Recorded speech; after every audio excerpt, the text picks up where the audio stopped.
peu que vous encouragez à faire en sorte de faire barrage en fait à la théorie du complot, à vous engager à ce qu'elle ne passe pas par vous. Par exemple en vous abstenant de partager un contenu douteux issu d'une source peu fiable, un média peu fiable, juste avec un geste comme celui-là, un geste d'abstention. Si vous ne le faites pas pour la démocratie, si vous ne le faites pas pour la concorde civile, si vous ne le faites pas pour la santé publique, faites-le au moins pour votre amour-propre.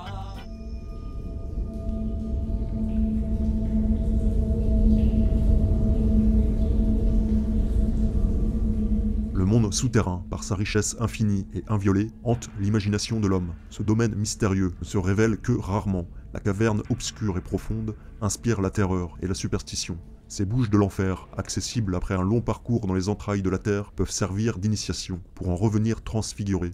La descente de l'esprit dans la matière, au cœur de ce que certains gnostiques appelleront la terre-mère. Une descente dans l'Hadès, conduisant aux mystères les plus obscurs.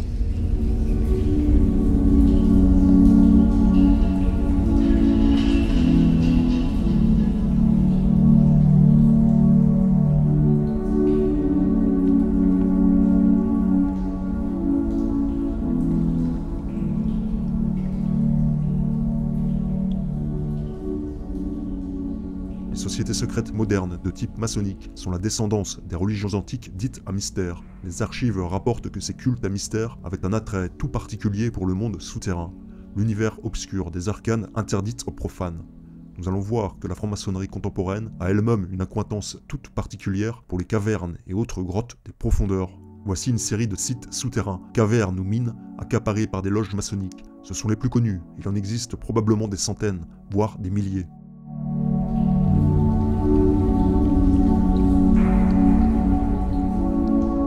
Religieux et musicologue Karl Dönitz, ayant consacré une grande partie de sa vie à l'étude de l'œuvre de Mozart, ayant grandi au milieu des frères de Salzbourg, nous apprend que la loge des Illuminés de Bavière organisait souvent leurs assemblées en pleine nature, dans ce qui semble bien être une pratique des mystères de Isis. Il y avait à Salzbourg plusieurs groupes d'illuminés, une organisation paramaçonnique donc, qui s'est répandue surtout à partir de 1776 en Autriche. Il y avait les loges d'Apollo, de la science, des chœurs réunis pour les femmes. Ces illuminés tenaient souvent leurs réunions dans le parc de Eigen, au pied du Geisberg à Salzbourg. Ils en avaient fait une sorte de forêt des dieux, avec des hôtels, des monuments funéraires, etc. Et ce parc appartenait d'ailleurs à l'un de leurs membres, von Hamann, un des amis qu'on trouve dans toute la correspondance des Mozart, en particulier le père en parle. Et la cérémonie d'initiation se passait au Hexenloch, c'est-à-dire le trou des sorcières, une grotte située dans le bas de la montagne, qui à l'époque était fermée par une porte à claire-voie. Cette entrée était flanquée de 2 colonnes soutenant un symbole des mystères d'Isis, des mystères anciens, c'est-à-dire un sphinx ailé. Et la tradition rapporte que, dès l'époque romaine, cette grotte avait servi aux fidèles de Mitra et d'Astarté. En y pénétrant, on entend une chute d'eau au fond de l'abîme. Les cérémonies d'initiation avaient lieu la nuit, et la grotte était donc éclairée par des torches. C'est tout à fait le décor de la scène des épreuves de la flûte enchantée. J'ai là une gravure. Vous voyez, vous avez l'entrée de la grotte avec les décorations. On voit l'eau qui coule, il y a la forêt des dieux, enfin tout ça. Et il y a plus précis encore. Dans la description salzbourgeoise de 1792, Hübner précise à la page 468, là j'en prends mes notes, n'est-ce pas, que le Hofrat Ernst von Gilowski et M. von Hamann organisaient des réunions nocturnes dans cette grotte avec Mozart.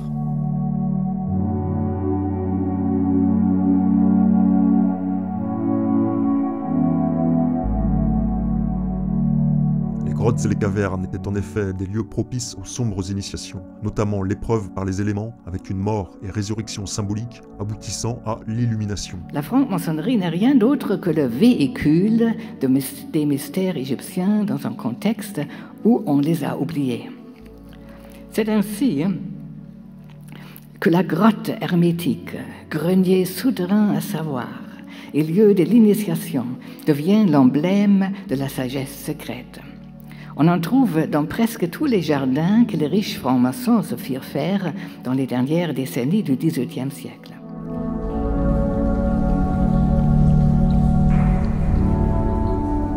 Situé au nord-ouest des États-Unis dans l'Oregon et tenant son nom de la rivière Malheur, ce tunnel de lave appartient à la loge maçonnique Robert Burns, rattachée à la Grande Loge d'Oregon. Depuis des décennies, les maçons organisent des réunions annuelles au plus profond de cette caverne isolée dans le désert. La dernière en date, la 83e, s'est tenue les 27, 28 et 29 août 2021. La première réunion officielle de francs-maçons dans cette caverne a eu lieu le 1er octobre 1938. Depuis, chaque année, des frères viennent des 4 coins du pays pour se terrer dans cette profonde cavité qui, selon la légende amérindienne locale, serait une porte vers le monde souterrain.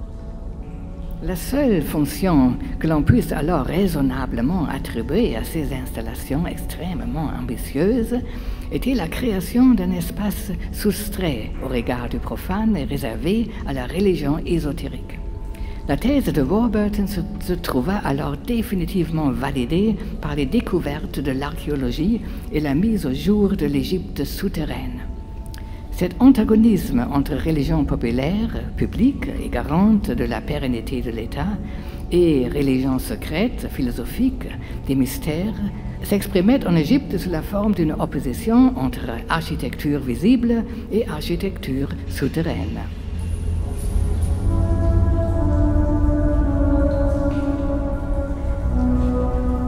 Le célèbre franc-maçon américain George Washington avait, semble-t-il, une attirance particulière pour le monde souterrain, en particulier pour une grotte située à Charleston en Virginie occidentale, dont il aurait gratifié une des parois de sa signature. Dans les années 1770, 2 des frères de Washington, ainsi que plusieurs autres frères francs-maçons, ont acheté la parcelle sur laquelle se trouve cette caverne, aujourd'hui connue sous le nom de grotte maçonnique de George Washington.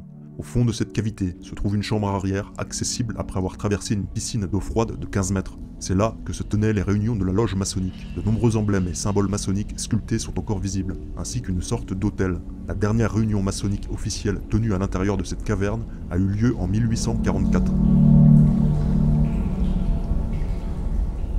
Il n'est pas besoin de décrire plus avant la fascination exercée sur les lecteurs par ce modèle d'une élite littéralement enfouie sous terre avec la tolérance de l'État et même son soutien, quand eux, pour leur part, se voyaient contraints à une forme d'immigration intérieure et devaient mettre en œuvre le projet de lumière à l'abri des loges et des sociétés secrètes. La parallèle entre les sages de l'ancienne Égypte, vénérant sous la terre le dieu des philosophes et travaillant à noblissement des métaux, d'eux-mêmes et de la société des hommes, et les francs-maçons européens mettant en œuvre dans leur loge un projet analogue, semblait si évident que les francs-maçons purent se considérer comme des héritiers de ces prêtres de l'Égypte ancienne.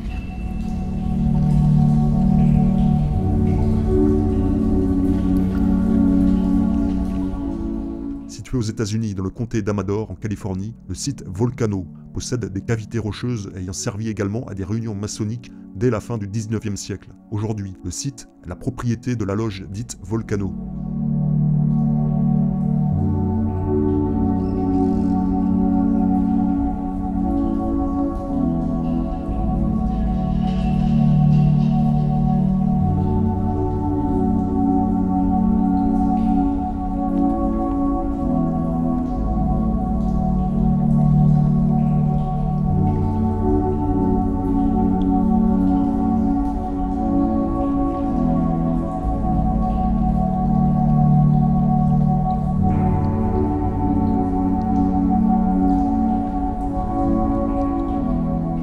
Située aux États-Unis dans l'Arizona, cette ancienne mine de cuivre a été gâtée par une imposante présence maçonnique en 1897. Le journal Leslie Weekly rapporta à l'époque: la 16e réunion de la Grande Loge d'Arizona est unique dans l'histoire moderne de la franc-maçonnerie. Ces rites et cérémonies mystiques se sont déroulés dans un temple d'une grande beauté aux magnifiques dimensions.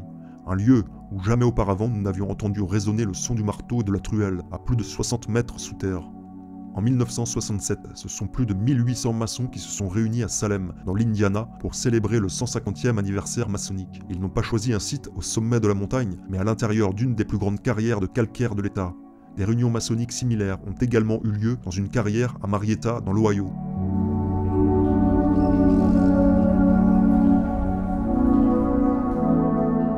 En Angleterre, à Torquay dans le Devon, les francs-maçons de la loge Miles Coverdale ont célébré leur 700e réunion dans une spectaculaire grotte préhistorique appartenant au vénérable maître de cette même loge. Sa famille est la gardienne de la caverne depuis 5 générations, c'est-à-dire depuis 1880.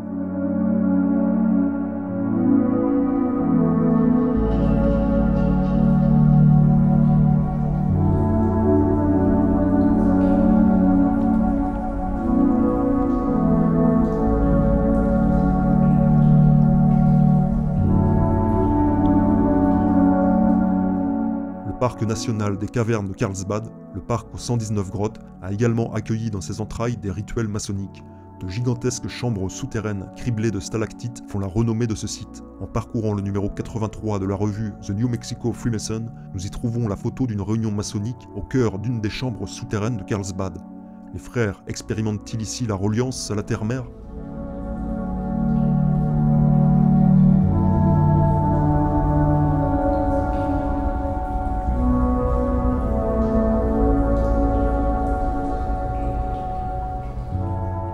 Cette vidéo amateur nous montre une expédition dans une grotte de la montagne Lookout en Géorgie aux États-Unis. Selon la femme qui filme, il s'agirait d'une grotte maçonnique. On y voit ce qui semble être des aménagements taillés directement dans la pierre, des marches, des sortes d'autels ainsi que des bancs.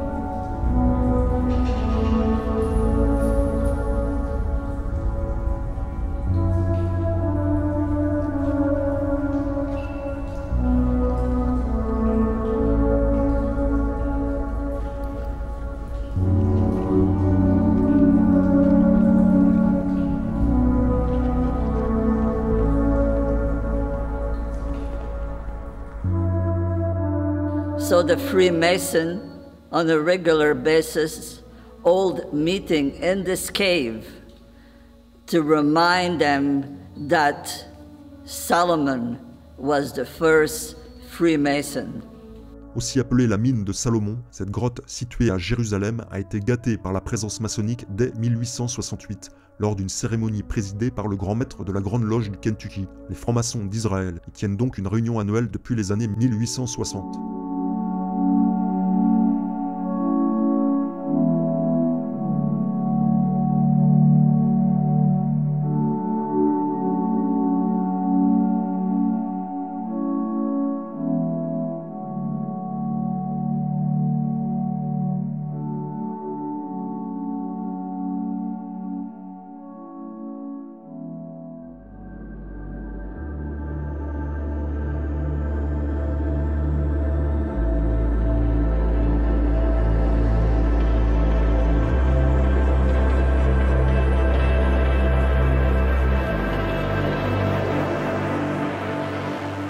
Dans le documentaire de Pascal Justice, Viol d'enfant, la fin du silence, la petite Marie décrit où son père l'amenait.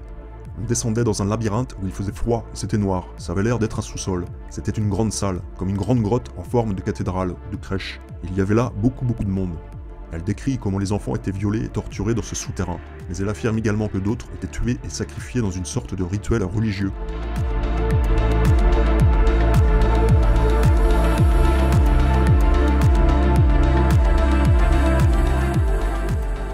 Pour conclure, revenons sur la scène d'introduction montrant une petite fille courant après un papillon monarque qui l'entraîne vers une grotte au milieu de la forêt. Il s'agit du film Hide and Seek, renommé en français Trouble Jeu, probablement l'un des plus explicites sur le contrôle mental basé sur les traumatismes et le TDI. Ce film met en scène un père, psychiatre, ayant une double personnalité à Dr Jekyll et Mr Hyde, dont une des personnalités fait subir des sévices à sa fille multi-traumatisée. Nous découvrons à la fin du film que cette mystérieuse caverne est en fait l'endroit où Charlie, la personnalité méchante et sadique du père, traumatise et programme la petite Emily. Le papillon monarque est clairement une référence à la programmation MK. La scène finale du film nous montre Emily en train de dessiner. Elle se représente elle-même avec 2 têtes, symbolisant qu'elle a une personnalité altère, un trouble dissociatif de l'identité.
Er sagt dem kleinen Mädchen, seine Berührungen seien etwas ganz Natürliches.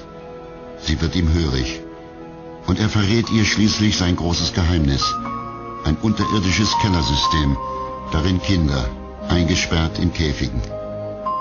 Noemi wird zur Komplizin ihres Vaters.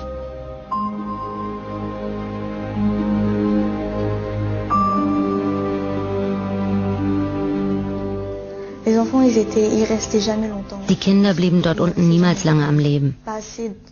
Nur solange sie vergewaltigt und gefoltert wurden, und dann hat man sie getötet. Das war's. Die Kinder waren da unten alleine, hätten niemals fliehen können, denn sie waren zu heftig geschlagen worden, zu oft vergewaltigt, voll Drogen gestopft oder tot.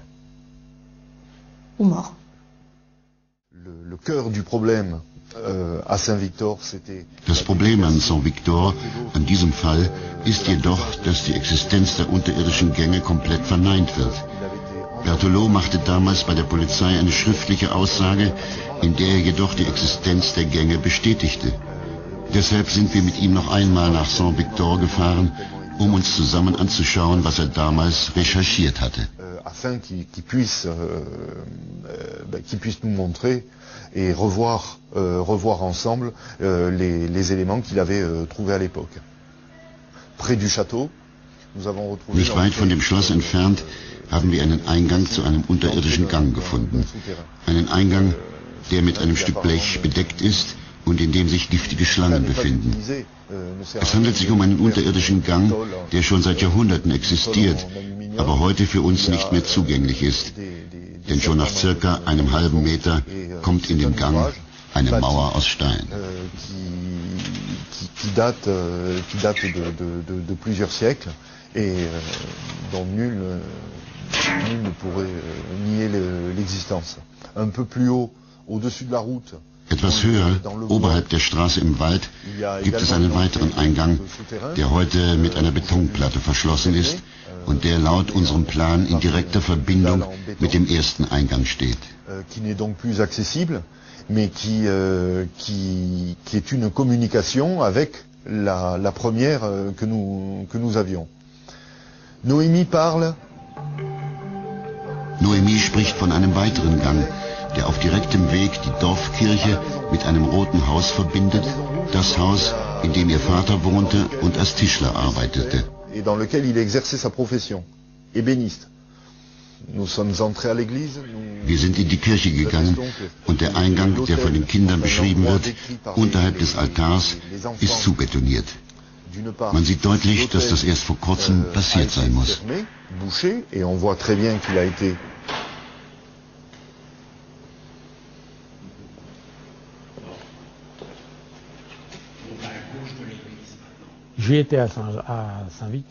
Ich war schon mehrmals in Saint-Victor.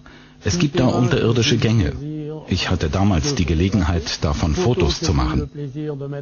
Diese Fotos habe ich in die Hände des stellvertretenden Leiters der Polizei von Privas gegeben, Morat. Nein, entschuldigen Sie, Marron. Er sollte sie zu der Akte mit dem Protokoll meiner Anhörung legen. Diese Anhörung hatte ich im April 1999 bei der Polizei gemacht.